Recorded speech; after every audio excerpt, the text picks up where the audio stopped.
Hey guys, welcome to the Liberal Hive Mind, a channel solely focused on exposing the abundant hypocrisy of the left. Now you guys know me, as I record these videos, I tend to get a little bit animated. I'm a very passionate person, but for the most part it's just passion, it's just energy, maybe slight frustration. Well, this time, it's not slight frustration. I'm effing pissed. I've been waiting a couple days to tackle this issue, first of all because it's very sensitive, and as you guys know, sensitive issues are a little bit sketchy on YouTube, especially when it's involving minors. But I've been waiting for the right moment to tackle this issue, and boy do I got it, thanks to The View. What's this girl's name again, this fake conservative? Let me Google it really quick. I'll be right back. There it is. Alyssa Farah Griffin, an absolute fake conservative, cultural controlled opposition. Alyssa Farah Griffin is nothing but a puppet, and what she said on The View the other day, when covering this whole Balenciaga issue, is so morally reprehensible I cannot even put it into words. I don't have the proper terms to describe how I am currently feeling. Let me show you guys exactly what she said, and then of course let's talk about it. We've got some stuff to get into, so let's roll the tape. Alright folks, so for those of you guys who might not be aware, there's a scandal involving Balenciaga. I'm sure you guys probably saw it in some shape or form in some way, but it's some pretty dark, deep stuff. They're known for controversial, weird photo shoots, but people have noticed a very disturbing trend in a couple of their campaigns. The most recent one, involving toddlers modeling these little stuffed bear backpacks or something, sporting little BDSM outfits. Absolutely so reprehensible and despicable, I mean just disgusting. Totally inappropriate, which would be one thing if it was just an isolated incident, an isolated issue, but it's not. Like I stated, it goes pretty deep. There's also this picture right over here of a handbag with some documents scattered on the table. One of those documents being a document from a Supreme Court case, if I'm not mistaken, involving, how can I say this? Child inappropriate videos. I mean, insanely despicable. Then there's this photo shoot of a woman in an office with a book at the back of the shoot from an author named Michael Bormans, who's a painter, an artist who depicts children in a very weird way, let's just say that. But you think it ends there, don't you? Nope. Here's another photo from Balenciaga with what seems to be a framed degree in the background. Zoom in, and the name on the college degree is John Philip Fisher. Apparently, or allegedly, an individual, I gotta use the right words here, did possibly the worst thing that you could imagine to his own daughter, I think at the age of 40 if I'm not mistaken. If it was one thing, it would be an outlier. Who knows what happens, maybe it's just bad taste, pushing it too far. All of these things compounded on top of each other, it shows a trend. There's something rotten clearly going on here. Absolutely rotten. Evil. Satanic, some would even say. Not exactly surprising, considering this individual, Lada Volkova, is Balenciaga's chief designer. But anyways, without getting lost going into all of the details, we must move on. The point that I'm trying to make here is that clearly this stuff is shocking, and any sane, normal human being should be disgusted by these revelations, by these facts, and that's what the conclusion of the conversation should be. What is going on here, and we must protect our children, right? Well, no, apparently not at The View. Alyssa Farah Griffin had this little take.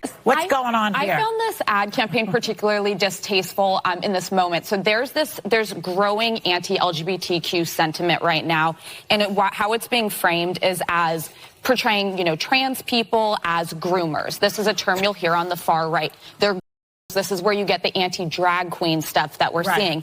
So Balenciaga played right into their hands by having kids in a sexualized manner carrying something that represents, sex acts. I think it was a really bad misstep at a moment where it's just kind of a dangerous time to even give credence to those kind of insane takes. Yeah, I mean, we can't even show the picture because it's so distasteful. But what's also very distasteful is like Balenciaga lately, I mean, their stuff is just ugly. I mean, the bag that their little girl is holding is ugly. Do you remember when Kim K was dressed in Balenciaga for the Met Gala? Look at that. Oh, she looked like a bat or something. I mean, so they are... I mean, wow, wow, wow. This is the individual who's supposedly the moral authority when it comes to conservative voices. She's so stunning and beautiful and incredible. She took a stance against Donald Trump and those evil MAGA Republicans. Republicans. Well, apparently this person can't even take a damn stance, a strong stance against Balenciaga when it comes to protecting our children. Oh, this is more ammunition for the far right and their crazy, loony conspiracy theorists. She then goes on to claim that the whole groomer thing is just an attack on a particular set of individual, which is so completely ridiculous. It's not an attack on anyone. The term is explicitly used for people who defend some of the totally inappropriate things that have come to light, that have come to surface, involving children in settings which they should not be. This person is not a genuine representation of anything conservative on The View. This person is paid opposition, controlled opposition. This person, just like Ana Navarro, is no conservative. This is not an individual of character who represents the best of conservatism. Alyssa Farah Griffin is clearly a morally reprehensible person who is willing to say anything as long as money is involved, as long as money is ending in her bank account. Imagine this not being a bipartisan issue. I mean, that is the craziest thing to me. You, concerned mother, concerned father, concerned individual, family member, somebody who is trying to raise awareness to what is clearly evil, somebody who is speaking up to try to protect the most vulnerable in our society, our children. You are a far-right lunatic pushing crazy conspiracy theories, and the end take to this whole Balenciaga thing is that it's sad because it gives you ammunition to continue pushing your deranged conspiracy theories. I mean, I am at a loss for words. If we cannot even meet in the middle on issues like this, then is there any semblance of unity at all? If we cannot agree very simply that children are sacred and must be protected from evil influence and from individuals who seek to do them harm or approach them with absolutely inappropriate content, then I'm at a loss of words. I don't even know what to say. I mean, the fact that this is even political at all. I mean, think about the political spectrum. Generally, it has to do with form of government, size of government, individual rights, leaning towards authoritarianism, fascism, communism, capitalism. I mean, those are like the core tenets of the political spectrum. But now, apparently, according to what Alyssa Farah Griffin is saying, condemning targeting children with inappropriate content matter, somehow that's a conspiracy theory that's associated with being far right. What does that have to do with the political spectrum at all? How does that land on any side? It literally doesn't make sense. This is a conversation of ethics, not politics. But nothing will stop these talk shows like The View. Nothing will stop the media from politicizing everything. And I question how this is a winning issue for the left. Somehow justifying or downplaying this Balenciaga scandal because MAGA extremist far right, alt-right Nazi or something is one of the most insane talking points I think I have ever witnessed in my life. We are not dealing with honest, ethical, political opposition. We are dealing with something sinister here, folks. We are dealing with a machine that is so hell-bent on destroying you that they are willing to defend and justify morally reprehensible stuff involving your children because they would rather take that stance than ever have to meet in the middle or admit that there's a problem and that conservatives might have had a point in some of the issues and grievances that they've raised. I don't know what to say anymore. I mean, like I said, I'm at a complete loss of words here. And honestly, I don't think I have to say anything. I think it's more of a feeling. I think you guys are feeling exactly what I'm feeling right now. It's a feeling of disgust. It's a feeling of despair. There is nothing more sacred than the well-being of our children. And apparently, that is not something that these Twitter leftists and these View co-hosts and Alyssa Farah Griffin's supposed conservative agree with. She's more concerned with giving ammunition to the far right than she is with the well-being of children. That's the video. Let me know what you guys think in the comment section. I'm out of here. Thanks for watching.